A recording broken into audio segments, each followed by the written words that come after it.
शून्यरू गुली वर्षा लोके आतंकित भयभीत किए मारुछि गुली केउठु आसुछि गुली कौन रही उद्देश्य एने केही जानी पारु नाहंती। गुली बाजी लोके चिकित्सा हेउछंती।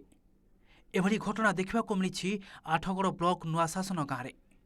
समस्या दीर्घदिनर होइतिले भी गुली केउठु आसुछि ताहा जानी पारुनी प्रशासन।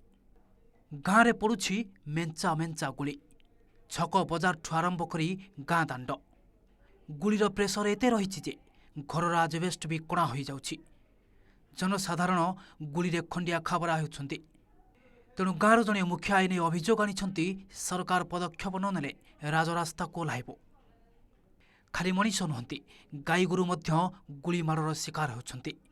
सबुठु बड़ कथा हला छोट छोट स्कूल पिलामानक पई अभिभावक माने एबे चिंतारे। कहा मुंडरे बा देहरे केतेबेले गुली बाजी जीवो से कथा किए कहबो। तेणु एने तुरंत तदंत करी पदक्षेप नेबाकू जनसाधारण रे दाबी होइछि।